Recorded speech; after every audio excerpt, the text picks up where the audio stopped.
is a 14-year-old girl who started a charity when she was only 8, and she did it with relentless commitment. Here's her inspiring story. Meet 13-year-old McLean Hermes, an avid reader and fierce competitive swimmer. I have been involved in swimming since I was 4. But behind that smile lies a deeper story. McLean is legally blind. Her vision began to fail when she was 8, and doctors say in a few years she won't be able to see at all. I'm not Maggie. But this 7th grader from Georgia doesn't want your sympathy. Can you hand me that black and white shoe? She wants your old shoes. In 2009, her father showed her an article about footwear soles being recycled. They were giving people, a $5 discount or something on a new pair of shoes if they turned in shoes. And so we decided instead of recycling them, we collect them and give them to people that needed them. Shoes for the Souls was born. Wait, help me. Grab it. Family and friends of all sizes pitch in to help. You got this. Today, McLean is making a special delivery to an Atlanta homeless shelter. Her example is an awesome example of being selfless. A description her father says fits his daughter perfectly. I can name on one hand the times that she felt sorry for herself. Here's a jacket. McLean challenges all teens to make a difference. If you have a dream and you think it's unrealistic, just keep on doing it because you'll get there. Please welcome Matt Hermes from the Atlanta Sugarloaf Pocket Center and his daughter.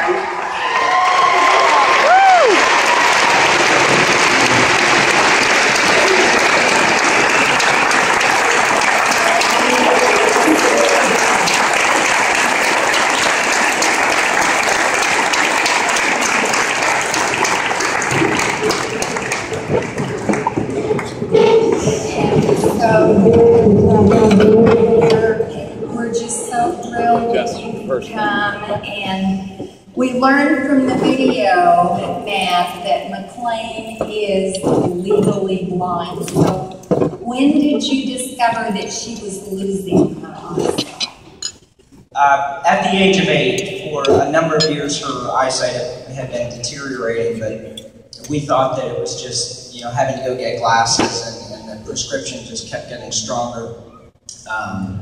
But at the age of 8, she was referred to a retina specialist, and they immediately rushed her into surgery that day. Both of her eyes both of her retinas were detaching. What is the vision in the right eye? Well, she has no vision in her right eye. She lost her vision in her right eye just a month or so after the first surgery. What about the left? Well, the left eye, currently she has about 8% field of vision, which is, what we refer to is like looking down a coffee stir. So it's... So a coffee stir, if you looked through one of those itty-bitty coffee stir, that would be like the vision she has in the left eye. Is that right? Wow. Yes, ma'am. Will her vision get better? The doctors, they say no. They say that she'll more than likely lose the balance of the eyesight that she has in the next 2 to 5 years.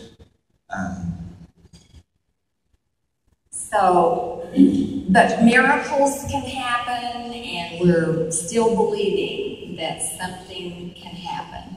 But right now, it doesn't look too promising. Well, let me ask you a little, Miss McLean, how does this problem with your eyes impact your day-to-day living?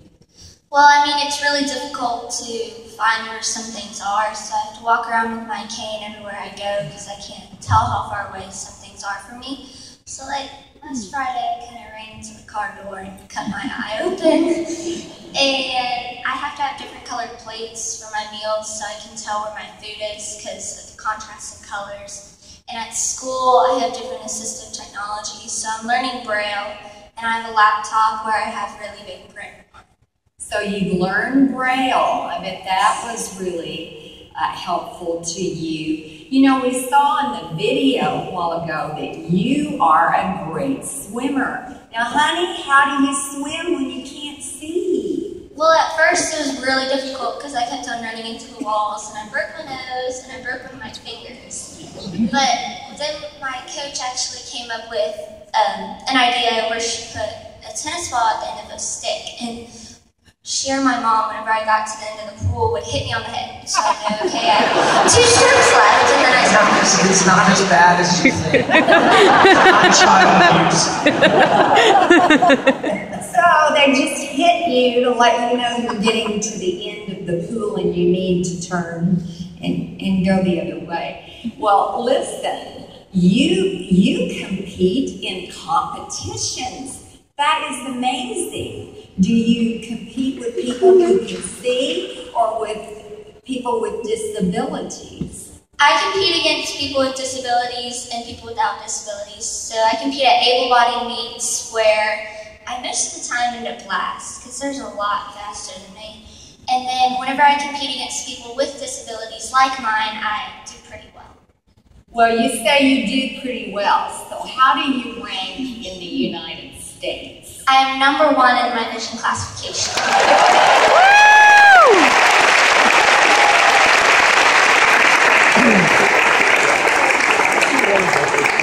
Well, how do you rank in the world? I'm anywhere from 10th to 15th in the world.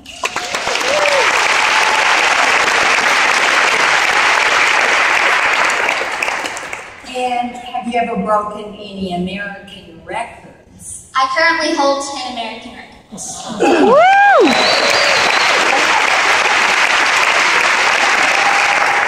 Oh my goodness. And you think you got problems? Get over it. What do you want to be doing in 2016? I would love to go to the 2016 Paralympic Games in Rio.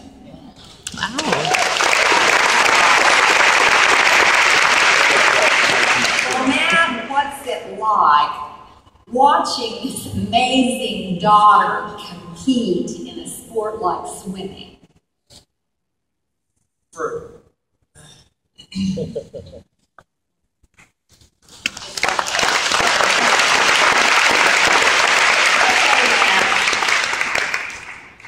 I mean, I'm incredibly proud of all 3 of our kids.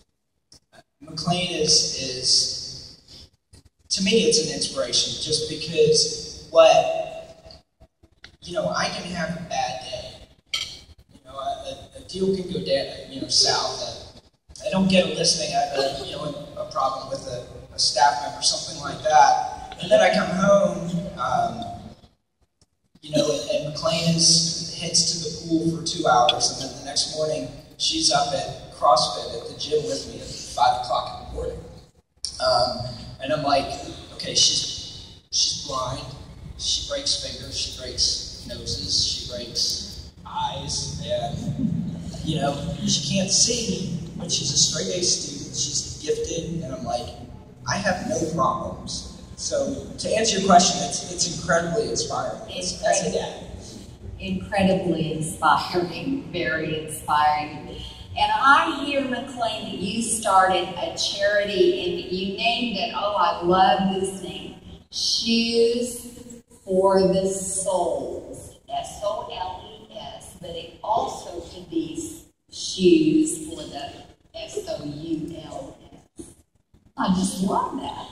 So when you started at the age of 8, how many pairs of shoes did you collect? The first year we collected 365 pairs of shoes. And how long did it take you? About a month. And were they all brand new? No, we get shoes that are itty-bitty to men's work shoes that are brand new or slightly used. And when you get all these shoes, what do you do with them?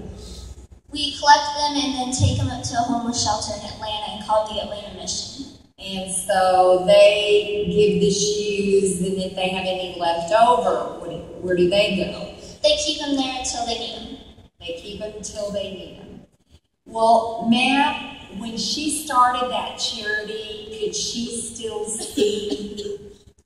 She could. This was right at the age, it was about a month before she had her first surgery. So the first year she was able to see well, but she had both eyesight in both eyes, yes.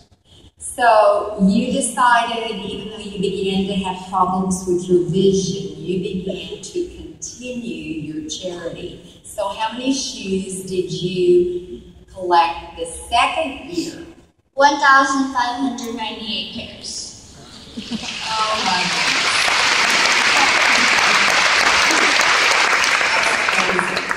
And Matt, I heard through the grapevine that when she collected those 1,800 pairs of shoes or whatever it was, that you guys had a bet. Yeah, What was the bet?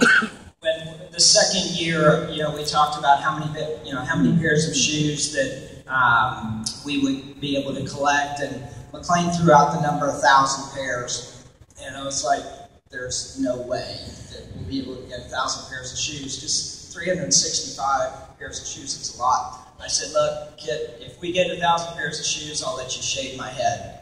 Oh, honey. You should never have done that, Matt. No, I shouldn't. So McLean got to shave my head and be the barber, and as you can see, she decided to make me look like even older than I am. Oh, that's something. You're in your 6th year of shoe collecting.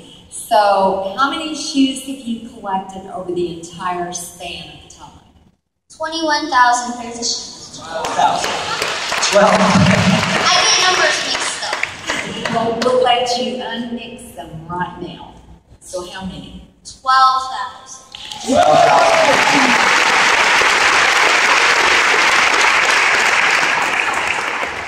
McLean seems like such a giving person. Does she ever ask for anything for herself? No, she doesn't. Every now and then she has to be fed. But, no, she's one of the most giving, caring people that I know. And I always use this example. We go on a vacation, a family vacation, and we give the kids, $20, $30, $40, whatever, to spend. She spends it on gifts for her friends and very rarely on herself. I hear that, McLean, that you keep a list of things that you would like to do and see before you lose the rest of your vision. So would you tell us about that list? Well, there are just several things that I want to go see and things that I want to do before I completely lose my sight, so I can have those visual memories in my head. Like what? Well, this summer we went and swam with the dolphins, and I really want to drive a cop car. And I want to try, with the lights on and sirens. And I really want to just travel the world. Well, where do you want to go in the world? Italy and Paris and London. And I hear you want to ride Segway? Like the people in the mall cops. Well, have you accomplished anything on the list yet? We've gone to the Grand Canyon and to Washington, D.C. And this summer we went and swam with the dolphins and beluga whales. And I think you visited New York City. Yes, we did. Did you like that? Did you like New York City? Yes, it was awesome. Well, if they had known you were coming, they would have had a welcome party for you. What was your favorite so far? Swimming with the beluga whales and dolphins. Oh, that is wonderful. When you get to do these things, how do you just really make sure you get it in your head so it can be one of those memories you mentioned? Well, my mom and dad always take pictures and video everything, and I can listen and feel. This summer when we went and saw the whales and dolphins, I felt their skin, so I could feel what they kind of looked like, and I heard the noises they made, and my sister and brother described what they looked like and what they were doing